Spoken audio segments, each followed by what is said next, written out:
કે આજે અમારી ફિલ્મ રિલીઝ થઈ છે. જગત ટાઇટલ છે. ફિલ્મમાં ગુજરાતના ખૂબ જ નામાંકિત કલાકાર ભાઈજાન અને આ ફિલ્મના ડિરેક્ટર છે રસિલ ભટ્ટ. એક્ટર પણ રસિલ ભટ્ટ છે. બિગ બોક્સ ફિલ્મના બેનર તૈયાર થઈ એક અલગ પ્રકારના વિષય વસ્તુવાળી ફિલ્મ છે. તમે હજી ફિલ્મ જોઈ નથી, પણ તમે જ્યારે ફિલ્મ જોશો ત્યારે ખબર પડશે કે ફિલ્મ જોયા પછી જ્યારે આપણે બહાર નીકળીશું તો 5-7 મિનિટ આપણે કોઈની સાથે વાત નહીં કરીશું. આપણા માનસ પટલ પર આ ફિલ્મ એક બહુ અલગ પ્રકારની છાપ છોડી જાય ફિલ્મ છે. અને આવા વિષય વસ્તુવાળી ફિલ્મ આપણી રિજનલ ગુજરાતી ભાષામાં બને એ ખૂબ જરૂરી છે. અને આ ફિલ્મ જોયા પછી તમને તમારા બાળકો સાથે શું વાત કરવી, કેવી રીતે કરવી, બાળકોને કેવી રીતે પ્રિપેર કરવા, એવી ઘણી બધી બાબતો છે જે તમને કદાચ આ ફિલ્મના માધ્યમથી ખબર પડશે. અને બહુ સરસ ફિલ્મ છે. મારી ફિલ્મ છે એટલે વખાણ સ્વાભાવિક છે, પણ તમે જોશો તો તમે પણ વખાણ. તમારા એક્ટિંગના વખાણ તો બધા કરે છે. એ તમે બધી જ પ્રકારના કેરેક્ટર્સ કરો છો. વિલન છે, હીરો છે, સાઇડ હીરો છે, સપોર્ટિંગ છે, કોમેડી છે. તમને કયા પ્રકારના રોલ કરવામાં વધુ આનંદ આવે છે? કલાકાર તરીકે તો સાચું કહું તો મલ્ટિપલ પાત્રો જીવવા મળે.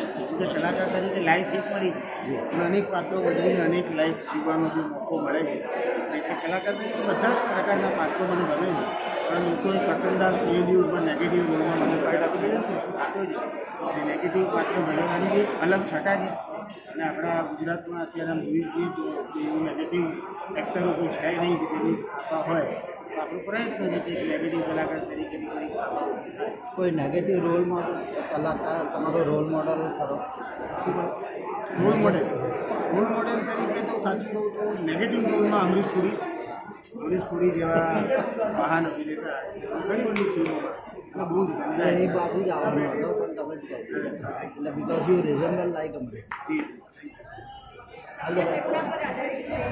હા, આ ફિલ્મ સત્ય ઘટના પર આધારિત છે. કહી શકીએ કેમ કે આ પ્રકારની ઘટના આપણી આસપાસમાં ક્યાંકની ક્યાંક બનતી હોય છે. આપણા સુધી પહોંચતી નથી એટલે આપણે સમજી શકતા નથી. પણ આ ફિલ્મ જોશો તો તમને પણ ખબર પડશે કે આ ખરેખર સત્ય ઘટનાની નજીકની વાત છે. ફિલ્મમાં જગત નામ આપવાનું કારણ શું? ફિલ્મમાં જગત નામ આપવાના 2 કારણ છે. એક તો ફિલ્મનું જે મુખ્ય પાત્ર યશ સની જે ભજવી રહ્યા એનું નામ છે જગત પંડ્યા, PSI જગત પંડ્યા. અને જગત એટલી દુનિયા, આપણે જે પ્રકારની દુનિયામાં અત્યારે જીવી રહ્યા છીએ એ દુનિયાનું બધું સારું સારું જ આપણે જોયું એ જગતમાં એક આવું પણ કંઈક ચાલી રહ્યું એ લોકોને ખબર પડે કે મેટાફોરિકલ ટાઇટલ જોઈએ આને તમે કહી શકો. ચાઇલ્ડ ટ્રાફિકિંગ આજકાલ બહુ વધી રહ્યું તમને બી ખ્યાલ છે અને તમે ફિલ્મ દ્વારા એને પ્રકાશિત કરી રહ્યા છો, તો આનાથી લોકોમાં કેવી રીતે આવે છે? 100% એટલે અવેરનેસનો મુદ્દો તો એ છે કે આપણે ભારતમાં રહીએ છીએ અને ભારત જે કલ્ચર પ્રમાણે કેટલીક બાબતો એવી છે કે જે આપણે આપણા બાળકો સાથે વાત નથી કરતા અને વાત નથી કરતા એના કારણે બાળક એ વાતને સમજી શકતું નથી. પણ ધારો કે કોઈ બનાવ બને છે અને પછી આપણને ખબર પડે છે કે બાળક સાથે આવું થયું, તો આ અવેરનેસ એ જ વાતની છે કે તમે તમારા બાળકો સાથે મુક્તપણે જે પણ વિષય વસ્તુ છે એના વિશેની ચર્ચા તમારે કરવી જોઈએ. તમારા બાળક આગળ એવું મેદાન પૂરું પાડો, એવી જગ્યા પૂરી પાડો કે તમારું બાળક તમારી આગળ આવીને ખુલીને વાત કરી શકે કે મારી સાથે આ થયું, મારી સ્કૂલમાં થઈ રહ્યું, મને પેલા ભાઈ જોઈ રહ્યા, પેલા ભાઈ મારી પાછળ આવી રહ્યા. તો આ બધી બાબતો આપણે ક્યાંક ને ક્યાંક બાળકો કેમ કે બાળકને શું કહેવાનું, બાળકને ન કહેવું જોઈએ, એથી નાનું છે એવું કરીને આપણે ક્યાંક ને ક્યાંક આપણું પોતાનું નુકસાન કરી રહ્યા હોય એવું કલાકાર તરીકે મને લાગે. All the best. Thank you. મારા ભરતીવાળા બધાને માન આપીશું.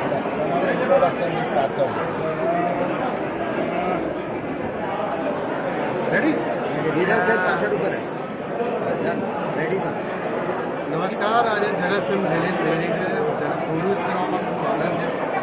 માર્શિયલ ભટ્ટે ફિલ્મ ડિરેક્ટ કરી છે, લખી પણ એણે છે. અને મિસિંગ ચાઇલ્ડ ઉપર બહુ જ યુનિક સબ્જેક્ટ છે. પબ્લિકને જોવાની ખૂબ મજા આવશે. જો તમને થ્રિલિંગ, એક્શન આ બધી ફિલ્મો આ ઝોનરમાં તમને ગમતું હોય તો આ ફિલ્મ તમારા માટે એન્જોય કરશો. ડાયરેક્શન તમે કરો છો ફિલ્મનું, આ ફિલ્મનું પ્રોડ્યુસ કરી રહ્યા છો. કયા કામ કરવામાં તમને આનંદ આવી રહ્યો? મને તો લિટરેટ અને લખવામાં અને ડિરેક્ટ કરવામાં જ વધારે મજા આવે છે. પણ ઓફકોર્સ આવી રીતે કોઈ સારી સ્ટોરી આવતી હોય તો પ્રોડ્યુસ કરવામાં બી એ જ મજા આવે. All the best. Harshil Bhatt છે and I am the writer director of the film Jagat. આ ફિલ્મ ખાસ કરીને બધાએ જોવી જોઈએ, કારણ કે આની અંદર એક જે વાત કરવામાં આવી છે જેનો ભયંકર સેન્સિટિવ બાબત છે કે જેના વિશે જાગૃતિ દરેકને હોવી જોઈએ. અને એમને વસ્તુ વિશે ખબર હોય છે પણ છતાં એ કહેતા નથી, કાં તો પછી ગભરાય છે કે એમને ખબર જ નથી હોતી કે આ છે શું. એટલે આ ફિલ્મ ખાસ કરીને એ રીતે બહુ જ પર્સનલ અને ઇમ્પોર્ટન્ટ છે. Thank you. પ્લીઝ તમે જોવા જાઓ, તમારા નજીકના છે. આ પહેલાંનું તમારું ડાયરેક્શન એઝ અ ડાયરેક્ટર કોઈ ફિલ્મ કરી ફર્સ્ટ ફીચર ફિલ્મ છે મારી, રાઇટર તરીકે as a writer director first feature film. કેવો એક્સપિરિયન્સ સોરી, એક્સપિરિયન્સ કેવો હતો? બહુ અદ્ભુત એકચ્યુઅલી, કારણ કે આ ફિલ્મ મારે બનાવી હતી. બહુ જ અંદરની ઈચ્છા હતી આ રીતે ફિલ્મ બનાવવાની. એટલે એ હવે જઈને ફર્સ્ટ ટાઈમ પૂરું થયું છે. સો પ્લીઝ જોવા જવું. ચેતન દયા અને યશ સોની જેવા નામી કલાકારો સાથે કામ કરવાનો અનુભવ કેવો હતો? અદ્ભુત અદ્ભુત એટલે ઓફકોર્સ આગળ હવે તમારા પ્રોજેક્ટ્સ આગળ આના પછી જોઈએ. એક મેં સાથે ફિલ્મ લખેલી છે, પણ એ અત્યારે મેં સાથે રાઇટિંગ સ્ટેજ ઉપર જ છે. અત્યારે એમાં થોડા ઘણા દિવસ એટલે એ હવે જેમ પૂરી થાય સ્ક્રિપ્ટ આપણે કરીશું. All the best for the success.